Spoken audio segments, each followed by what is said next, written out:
Right, let's have a review here. So I have here ito, cordless na curler. Ayan, napakaganda niya guys. Ayan. So ito, kukuha ka ng buhok ng ganyan.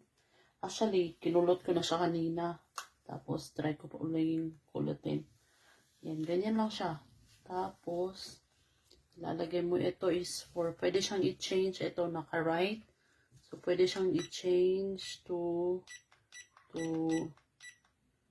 pwede siyang i-change. So, sa left naman, left side. Yan.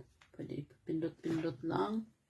Tapos, ilalagay mo lang siya. At saka, mas maganda to kasi hindi siya mainit. Di kagaya ng mga curler. Ayan. Mapapasok ka. Ito hindi. Ayan. Pipindutin lang siya 18 seconds. Tapos, pindot ulit. Ayan. Para ma-achieve mo yung curl, pindot ulit. 3 beses. Ayan. Tapos, ganito yung result niya, guys. Oh, napaka-curl niya. Ang galing.